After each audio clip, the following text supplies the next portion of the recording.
अस्सलाम वालेकुम स्टूडेंट्स, मेरा नाम है फ़रीहा खान और आप देख रहे हैं लर्न इंग्लिश विद रोशनी।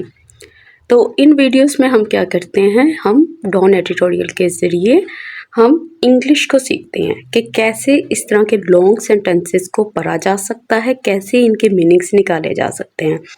इस वीडियो में हम वोकैब को देखेंगे, सेंटेंस स्ट्रक्चर्स को देखेंगे, हम टेंसेस को देखेंगे कि किस तरह से इस टेंस का इस्तेमाल किया गया है ऐसे सेंटेंसेस में। तो सबसे पहले हम इसके टाइटल को चेक करते हैं कि इसका टाइटल क्या है। इसका टाइटल है इनहेरिटेंस डिनाइड। अब इसने ये वाला टाइटल क्यों दिया आज के एडिटोरियल को? देखो, वो सबसे पहले ये बात कर रहा है कि पाकिस्तान की जो कल्चरल हिस्ट्री है ना, उसको निगलेक्ट किया जा रहा है, उसकी प्रॉपर देखभाल नहीं की जा रही। हालांकि ये जो चीज़ें हैं ये किसी भी मुल्क की आइडेंटिटी और फ्यूचर ग्रोथ के लिए सबसे अहम है। तो इसलिए उसने कहा है कि पाकिस्तान की जो इनहेरिटेंस है उसको डिनाई किया जा रहा है, उसको निगलेक्ट किया जा रहा है। तो आज का जो एडिटोरियल है इसकी जो टोन है वो क्या है, कंसर्न्ड है।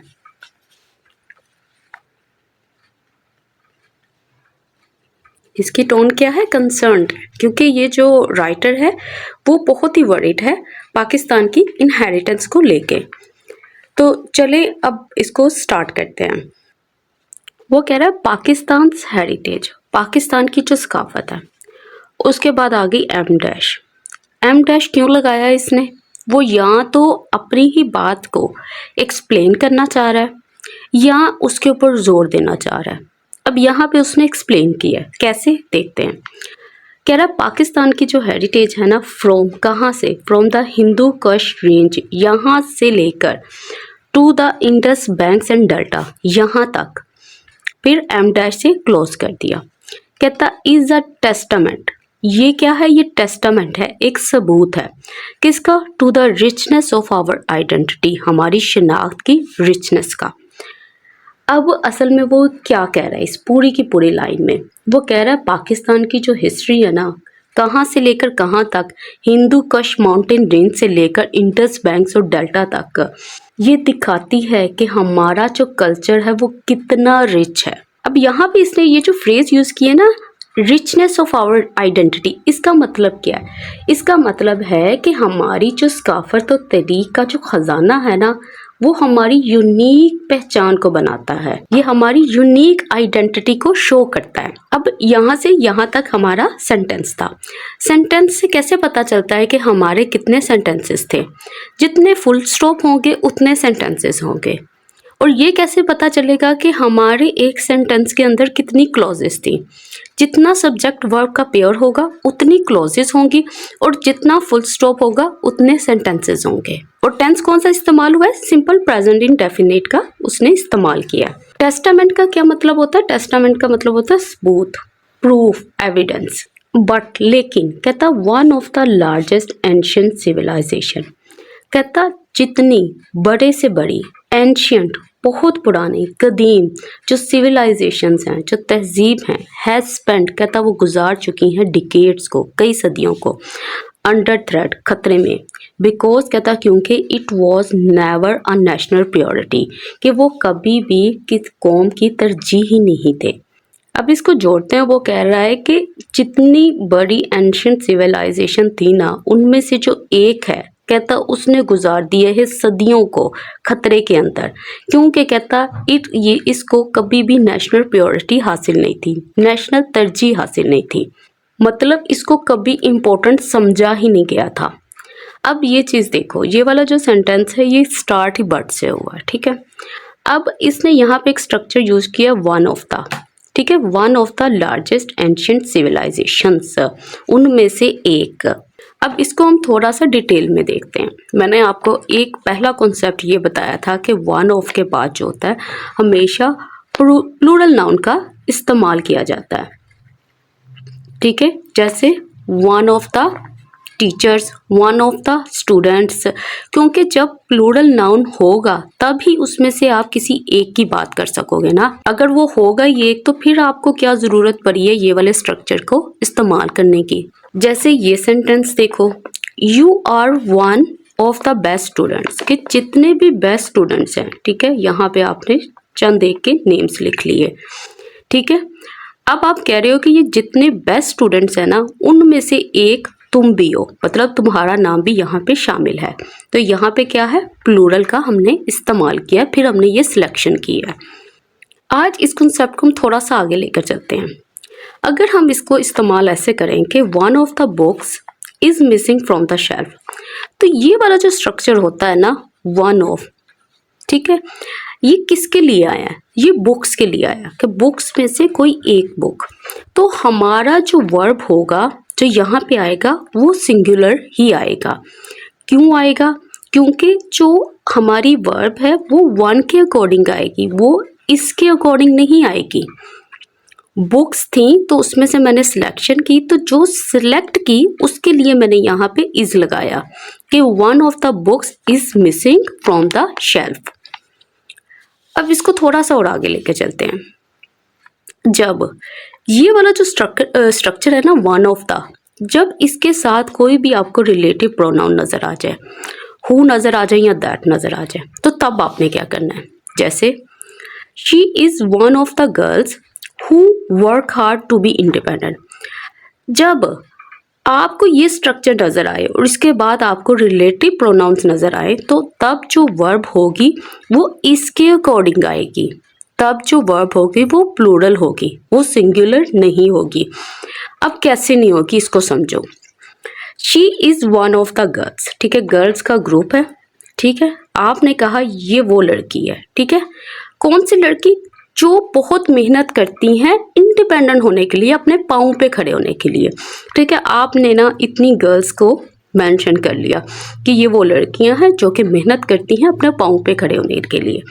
आपने कह दिया कि इनमें से ये भी एक लड़की है। अब आप मुझे खुद बताओ कि ये जो हु है ये इसके लिए आया है कि ये इन गर्ल्स के लिए आया है। ये इन गर्ल्स के लिए आया है। ये वो गर्ल्स की बात कर रहे हैं जो वर्क हार्ड करती हैं टू बी इंडिपेंडेंट होने के लिए। अब यहाँ पे ये जो ट्विस्ट आया इसको आप अच्छे से समझ लो कि ये रिलेटिव प्रोनाउन जो है वो गर्ल्स के लिए लगाया गया है, इस वन के लिए नहीं लगाया गया। इसलिए आप लोग कंफ्यूज हो जाते हो जब वन ऑफ का ऐसा स्ट्रक्चर देखते हो, क्योंकि आपको सेंटेंस को पढ़कर ये बात क्लियर हो जानी चाहिए कि मैं किसकी बात करने वाला हूँ, ठीक है। यहाँ पे मैं बात कर रहा हूँ उन गर्ल्स की जो कि ये करती हैं। अभी ये कॉन्सेप्ट अभी यहाँ पे पूरा नहीं हुआ, इसके एक और दो और केसेस हैं। जैसे जैसे हम एडिटोरियल्स पढ़ते जाएंगे इन केसेस को मैं ऐड करती जाऊंगी। और तो इसमें कोई देखने वाली चीज़ नहीं है ना। तो अब ये देखो, इसने यहाँ पे प्रेजेंट परफेक्ट का स्ट्रक्चर यूज किया है। इसने कहा कि one of the largest ancient civilisation has spent decades. देखो, प्रेजेंट परफेक्ट का इस्तेमाल दो चीज़ों के लिए होता है, या तो काम कंप्लीट हुआ है या उसकी ड्यूरेशन कंप्लीट हुई है, उसका टाइम कंप्लीट हो गया है। अब यहाँ पे तो काम तो कंप्लीट नहीं हुआ। कैसे नहीं कंप्लीट हुआ? इसलिए नहीं कंप्लीट हुआ कि ये जो चीज़ें हैं, ये जो लार्जेस्ट एंशिएंट सिविलाइजेशन है वो अभी भी इस खतरे के अंदर है। तो क्या चीज़ कंप्लीट हुई है यहाँ पे हुए हैं डिकेड्स। ये जो इतना टाइम कंप्लीट हो चुका है ये उसकी बात कर रहा है, एक्शन अभी भी जारी है। आई होप कि आपको समझ आ गई होगी, नहीं आएगी तो कोई बात नहीं, आगे आगे देखते जाएंगे। अब नेक्स्ट देखो, कह रहे रिसेंटली, हाल ही में, Karachi TDF magnified science centre organise, कहता इसने तमाम किया किसका, वर्चुअल जर्नी का। वर्चुअल मतलब ऑनलाइन। अच्छा, जर्नी किसकी थी, किस तरफ जाना था? कहता to the cultural remnants. Remnants का मतलब होता है बकायात। अच्छा, किसके? ऑफ द इंडस डेल्टा के। अच्छा, ये जर्नी कैसे इसने ऑर्गेनाइज की थी वो थ्रू लगा के बता रहा है, थ्रू डिजिटली डॉक्यूमेंटेड साइट्स, इन साइट्स के जरिए। अब वो ये बात कर रहा है कि ये जो साइंस सेंटर था ना कराची में, उसने हाल ही में एक ऑनलाइन टूर जो है उसका इत्तेमाम किया था। और ये टूर किसका था? हिस्टोरिकल प्लेसेस का था इंडस डेल्टा में। वो ये बात कर रहा है। अब एक चीज़ नोट करो कि इसने जो सेंटेंस स्टार्ट किया, इसने एडवर्ब यूज़ किया रिसेंटली। रिसेंटली अगर आपको पता हो कि येट हो गया, सो फॉर हो गया, lately, recently, already, of late, ये सारे के सारे एडवर्ब्स जो हैं जब इनको इस्तेमाल किया जाता है तो इनके साथ मोस्टली हम प्रेजेंट परफेक्ट का स्ट्रक्चर इस्तेमाल करते हैं। लेकिन यहाँ पे इसने क्या यूज़ किया, इसने पास्ट इंडेफिनिट का स्ट्रक्चर यूज़ किया। अब पास्ट इंडेफिनिट इसने यहाँ पे क्यों यूज़ किया, देखो इसने रिसेंटली तो यूज़ किया, लेकिन इसके साथ इसने पास्ट इंडेफिनिट का टेंस इसलिए इस्तेमाल किया है क्योंकि ये जो पास्ट है ये रीसेंट पास्ट है, ये ज़्यादा पुराना पास्ट नहीं है, ये सदियों पुराने पास्ट की नहीं बात कर रहा, ये हाल का ही पास्ट है, इसलिए इसने यहाँ पे रिसेंटली यूज़ किया। अब ये देख लो, ऑर्गेनाइज करने का मतलब क्या होता है, तमाम करना, वर्चुअल मतलब ऑनलाइन, रेमनेंट्स का मतलब क्या होता है, रेमनेंट्स का मतलब होता है कि जितने भी बाकियात हैं, ठीक है, लेफ्ट ओवर्स हैं, जो रिमेन्स हैं। अब यहाँ पे इसने ये जो यूज़ किया ना, डिजिटली डॉक्यूमेंटेड साइट, इसका असल में मतलब क्या है, इसका मतलब ये है कि इसने टेक्नोलॉजी का इस्तेमाल किया था। ये जर्नी ऐसी थी जो ऑनलाइन थी, जिसमें इसने टेक्नोलॉजी का इस्तेमाल किया था, जैसे पिक्चर्स थी, वीडियोस थी, मैप्स थे, ताकि ये रिकॉर्ड कर सके जितने भी इम्पोर्टेंट हिस्टोरिकल प्लेसेस हैं या जितनी भी हिस्टोरिकल चीज़ें हैं, थिंग्स हैं, उन सबको रिकॉर्ड कर सके।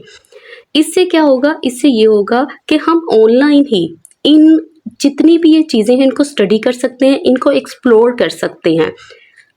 इससे क्या होगा, हम खुद वहाँ पे नहीं जा सकते, लेकिन ऑनलाइन हम ये सारी की सारी इंफॉर्मेशन को देख सकते हैं और इनके ऊपर रिसर्च कर सकते हैं। तो ये वो वाली जर्नी थी। A part of the digital heritage trail by maritime EA, कहता है ये जो पार्ट था ना इसका, ये सारी की सारी चीज़ का, ये जो इनिशिएटिव था, ये जो इसने एक प्रोजेक्ट स्टार्ट किया था। अच्छा ये क्या चीज़ है, ये कॉमा लगा रहा है।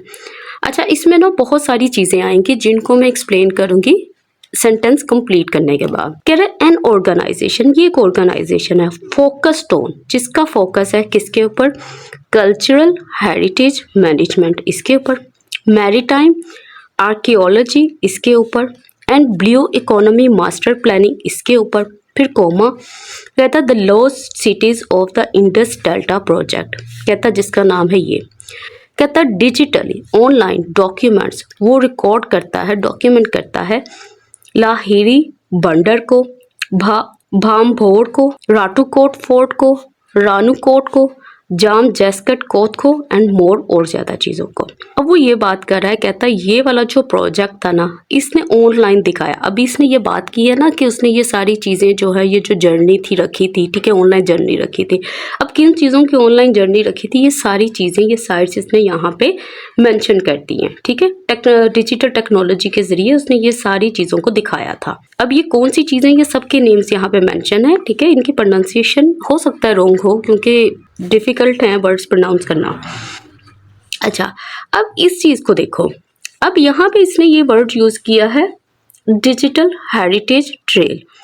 इसका मतलब क्या होता है, इसका मतलब है ये वो प्रोजेक्ट है, वो इनिशिएटिव है जिसमें टेक्नोलॉजी का इस्तेमाल किया गया है ताकि वो दिखा सके हिस्टोरिकल और कल्चरल साइट्स को, ठीक है, ये इसकी बात कर रहा है सारे का सारा।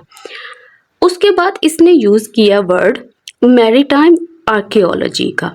इसका मतलब क्या होता है, देखो मैरीटाइम से पता चल गया कि ये समुंदर की बात कर रहा है। इसका मतलब है वो चीज़ें जो अंडर वाटर मिलती हैं, ठीक है, जो पानी के नीचे पाई जाती है, जैसे ओल्ड शिप हो गए, संगम सिटीज़ हो गई, जिनसे हमें पता चलता है पिछले लोगों के बारे में कि उनके क्या कनेक्शंस थे समुंदर को लेकर, वो यहाँ पे क्यों आते थे, क्या रीजंस थे। तो ये वो वाली ब्रांच है। ब्लू इकोनॉमी मास्टर प्लानिंग, इसका मतलब क्या है, इसका मतलब है जो सी रिसोर्सेज हैं उनको इस्तेमाल करना, ठीक है, आप टूरिज्म के लिए उसको इस्तेमाल कर सकते हैं जो कि इकोनॉमी के लिए बहुत अच्छा होगा। तो इस सारी लाइन में असल में वो कहना क्या चाह रहा है, वो ये कहना चाह रहा है कि ये जो प्रोजेक्ट है इसका सिर्फ मकसद ये नहीं है कि वो जो है कि जिसको कहते नहीं है हिस्ट्री को प्रिजर्व करना चाह रहा है, बल्कि वो ऐसे वेज भी फाइंड करना चाह रहा है जिसके ज़रिए हमारी इकोनॉमी जो है वो बेहतर हो सकती है। अब कह रहा है वाइल, अब वाइल लग गया तो मतलब इसमें कोई कंट्रास्ट शो करना है। कहता while this is an encouraging Endeavour, कहता बेशक ये ऐसी कोशिश है जो कि इंकरेजिंग है, मतलब जो कि पॉजिटिव कोशिश है जिसको मोटिवेट करना चाहिए। कहता विच एक्नॉलेजेस, कहता जो कि तस्लीम करती है दैट ये कि preserved tangible and intangible antiquity, कि वो चीज़ें, एंटिक्विटी क्या होती है, जो पुरानी, जिसको कहते नहीं, पुरानी चीज़ें, कहता जो टेंजिबल और इनटेंजिबल वे से जो भी प्रिजर्व की गई हैं, ये क्या चीज़ें हैं मैं अभी एक्सप्लेन करती हूँ। कहता कैन चेंज, वो बदल सकती हैं आवर फॉर्चून्स, हमारी किस्मत को। द बैटल, लेकिन कहता जो जंग है ना, टू श्रिंक, कम करने की, ह्यूमन इंटरवेंशंस, जो इंसानी दखल अंदाजी है, प्लंडर है मतलब लूट मार है, चोरी है, एंड क्लाइमैक्टिक इम्पैक्ट, और क्लाइमेट जो चेंज का जो इम्पैक्ट है इसके ऊपर, मस्ट बी फोर्ड, कहता है इस बैटल को लड़ा जाना चाहिए, लाजमी लड़ा जाना चाहिए इन रियल टाइम, मतलब फौरी एंड ऑन साइड और फिजिकली। असल में वो ये बात कह रहा है, कहता है जहाँ ये इनकी कोशिश है ना कि ये जो चीज़ों को प्रिजर्व कर रहे हैं ऑनलाइन ऑफलाइन, यहाँ पे टेंजिबल का मतलब क्या होता है, वो चीज़ जिसको आप टच कर सकते हो, ठीक है। इनटेंजिबल वो चीज़ें होती हैं जिनको आप टच नहीं कर सकते, जिनको आप सिर्फ देख सकते हो। इनटेंजिबल एंटिक्विटी वो चीज़ें हैं जिनको जैसे इन्होंने वेबसाइट के थ्रू उनको सेव किया है डाटा की फॉर्म में, पिक्चर्स की फॉर्म में, तो ये वो वाली एंटिक्विटी को दिखा रहा है। एंटिक्विटी का मतलब होता है पुरानी चीज़ें, ठीक है, और श्रिंक करने का मतलब होता है कम करना। इंटरवेंशंस का मतलब होता है दखल अंदाजी, ठीक है, और प्लंडर का मतलब क्या होता है, लूट मार, चोरी, और क्लाइमैक्टिक इम्पैक्ट का मतलब क्लाइमेट चेंज का जो इम्पैक्ट उस पर पड़ रहा है। तो ये वाली जो फाइट है इसको लाजमी लड़ना चाहिए। रियल टाइम का मतलब क्या है, रियल टाइम का मतलब है फौरी तौर पर, ऑन साइट का मतलब फिजिकली वहाँ पे जाके। तो इस लाइन में इसने ये बात भी बताई है कि हमने इन्वायरमेंटल चेंजेस से भी इन चीज़ों को जो हेरिटेज है इसको कैसे हम सेव कर सकते हैं। वो कह रहा है निगलेक्ट, लापरवाही, एंड ग्रीड, लालच, हैव मेड वास्ट मतलब बहुत बड़ा, large, extensive, archaeological tracts, tracts क्या होती हैं, lands, regions, areas, and treasures almost invisible. कहता है ये जो लापरवाही है और ये जो लालच है, इनकी वजह से ये जो चीज़ें हैं ये क्या हो गई हैं, ऑलमोस्ट इनविजिबल, अब ये नज़र ही नहीं आती। अब ये यहाँ पे किन चीज़ों की बात कर रहा है, ये असल में बात कर रहा है वो जो बिल्डिंग्स थी, टूल्स थे, आर्टिफैक्ट्स थे जो इन रीजन्स पर पाए जाते थे, इन एरियाज में पाए जाते थे, वो सारे के सारे ऑलमोस्ट इनविजिबल हो गए हैं। वास्ट का मतलब क्या होता है, लार्ज, एक्सटेंसिव। अब ये वाले जो ट्रैक्स थे, ये जो एरियाज थे, इनको तो प्रिजर्व किया जाना चाहिए था ना, इनको स्टडी किया जाना चाहिए था, लेकिन यहाँ पे क्या हो गया, इनको बिल्कुल ही निगलेक्ट कर दिया गया। द 8th सेंचुरी ruins, कहता 8वीं सेंचुरी की जो बकायात थी, कहता ऑफ मानसुरा इन सिंध, फॉर्मली कहता पहले नॉन जानी जाती थी, पर ब्रह्माबाद कहता इस नाम से आ रहा केस इन पॉइंट, वो मिसाल है। अब केस इन पॉइंट क्या चीज़ होती है ये मैं अभी एक्सप्लेन करूँगी, ठीक है। कॉलन साइन, अब ये थोड़ी तफसील बताएगा। कहता विदाउट फेंसिंग, बगैर बाउंड्री के एंड सिक्योरिटी के, स्मगलर्स एंड इकोलॉजिकल डेवास्टेशंस, कहता है ये जो सारी की सारी चीज़ें हैं इन्होंने ब्लाइट कर दिया। ब्लाइट करने का मतलब क्या है, स्पॉइल कर दिया, डिस्ट्रॉय कर दिया, तबाह कर दिया। किसको, दिस इनकम्पेरेबल रिपोजिटरी, इनकम्पेरेबल का मतलब होता है यूनिक, लाजवाब। रिपोजिटरी का मतलब क्या होता है, इसका मतलब होता है स्टोरेज, जो इन्होंने महफूज की हुई थी चीज़ों को, उनकी बात कर रहा है। उसने कहा कि ये वाली जो चीज़ है वो केस इन पॉइंट है। केस इन पॉइंट का मतलब होता है कि ये चीज़ एग्जाम्पल है, जो कि वही चीज़ दिखाएगी जो मैं अभी बात करने वाला हूँ, ये आप मिसाल दे रहे हो, ठीक है। A case in point. अब फेंस का मतलब क्या होता है, बाउंड्री, ठीक है। सिक्योरिटी, स्मगलर्स, ये चीज़ें इसने सारी मेंशन कर दी हैं। इकोलॉजिकल मतलब जो एनवायरमेंटल जो डैमेजेस हो रहे हैं, डेवस्टेशन मतलब तबाही, ब्लाइट यहाँ पे वर्ब है, ठीक है, जिसका मतलब होता है रियोन करना। और इनकम्पेरेबल मतलब ऐसी जिसको जो बेमिसाल है, जिसको आप कंपेयर ही नहीं कर सकते, और इसका मैंने आपको बता दिया था, स्टोरेज हो गया, आर्काइव हो गया, ज़ख़ीरा, महफूज जगह जो हैं उनकी बात कर रहा है। अब वो कह रहा है वेयर, जहाँ हेरिटेज एंड कल्चरल कंजर्वेशन, कहता जहाँ पे ये सकाफत है और कल्चरल मतलब जो उनकी रवायात हैं, कहता उनको जो महफूज रखना है, can not change the world, वो दुनिया तो नहीं बदल सकता, comma it can certainly make it worth living in, ये इस चीज़ को एक बेटर प्लेस बना सकता है, ठीक है। वो ये बात कह रहा है, कहता कि इन चीज़ों को सेव करने से हम दुनिया तो नहीं बदल सकते, लेकिन हाँ इस जगह को बेहतर बना सकते हैं जिसमें हम रहते हैं। अब यहाँ पे इसने दो चीज़ों की बात की है, एक इसमें बात की हेरिटेज की और दूसरी इसने बात की है कल्चरल की।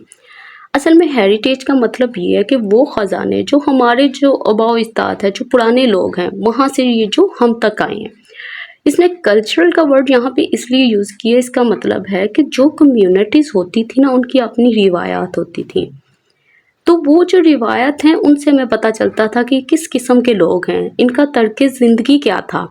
तो ये चीज़ें जो हैं ये बहुत इम्पोर्टेंस रखती हैं, ताकि आप इनको स्टडी कर सको, इनके बारे में जान सको। अच्छा, अब यहाँ पे ये नोट करो कि यहाँ पे इसने वर्थ यूज़ किया और उसके बाद इसने जेरेंट यूज़ किया। जेरेंट क्या होता है? बी में आईएनजी फॉर्म, वर्ड में आईएनजी फॉर्म। देखो जो वर्थ होता है ना, ये अपने बाद हमेशा जेरेंट को लेगा। ठीक है, आप ये बता रहे हो कि ये वाली जो चीज़ है इसकी वर्थ क्या है, ये किस लायक है। ये लायक है लिविंग इन, यहाँ पे रहने के। अक्सर आप कहते हो कि ये जो मूवी है ना, इट इज़ वर्थ वॉचिंग, कि मतलब ये किसके लायक है, ये लायक है कि इसको देखा जाए।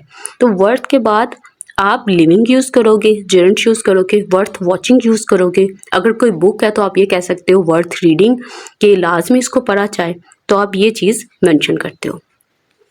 अब यहाँ पे वो बता रहा है गवर्नमेंट को क्या करना चाहिए। कहता the government must do its duty, government को लाजमी अपना काम करना चाहिए। अच्छा, किस चीज़ का? To making.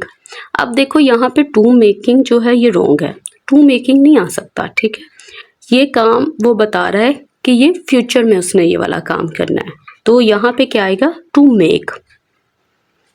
The government must do its duty, government को लाजमी अपना फर्ज जो है वो निभाना चाहिए। टू मेक, बनाने के लिए। प्रिजर्वेशन एंड रिस्टोरेशन, मतलब वो जो सेव करना है, जो बहाल करना है, किसको? अब पॉलिटिकल एजेंडा को। एजेंडा क्या होता है? प्लान, उसका जो प्रोग्राम है, जो उसका मंसूबा है। किसके साथ? कहता with an effective budget and legislation, इसके साथ। कहता अलोंग साइड, साथ साथ। द स्ट्रिंजेंट, बहुत ही सख्त। एप्लीकेशन, लागू करना, किसको? ऑफ द हेरिटेज एक्ट 1947 को। And the Sindh cultural heritage, इसको।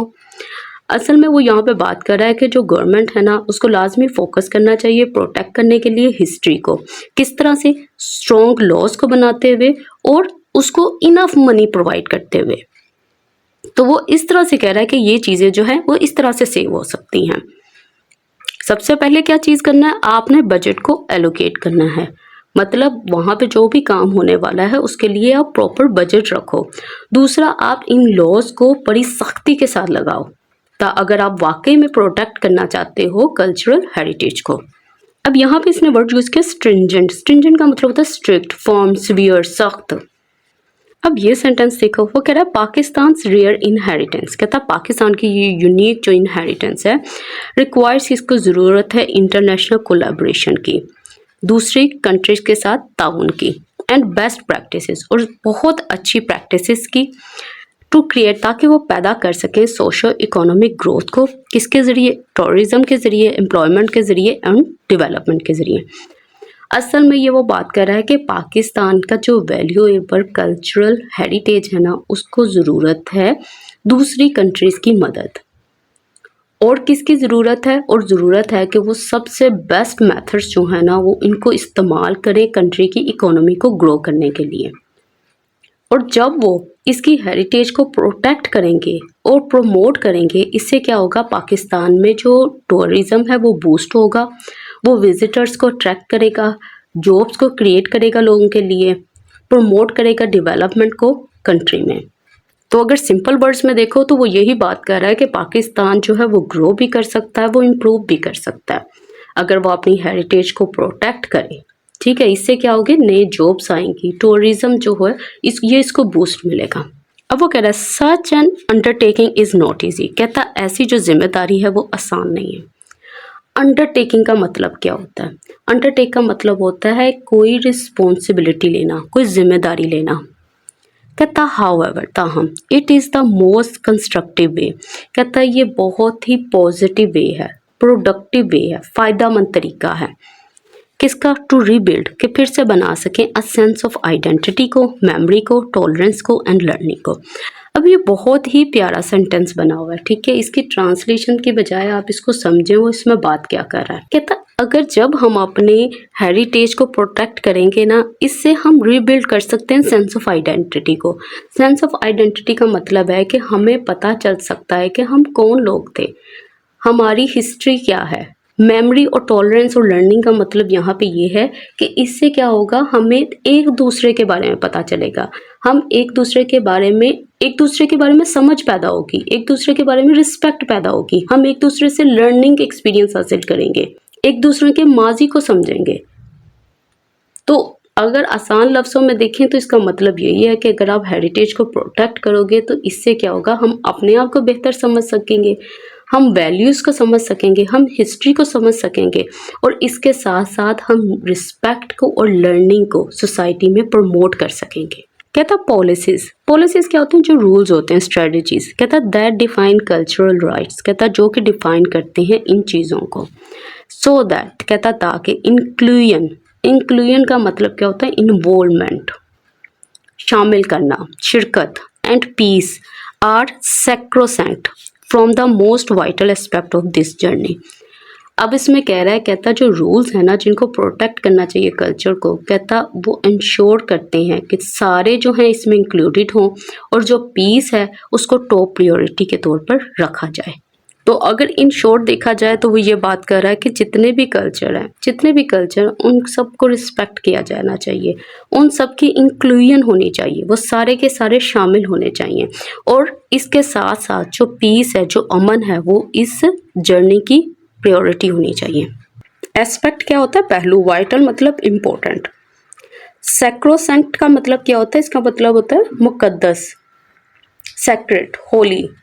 तो इसके साथ ही आज की वीडियो कंप्लीट होती है। अगर आपको वीडियो अच्छी लगी हो तो कमेंट सेक्शन में अपना फीडबैक देना मत भूलिएगा। इस वीडियो को लाइक करें, चैनल को सब्सक्राइब करें, और इसको ज़्यादा से ज़्यादा दूसरों के साथ शेयर करें।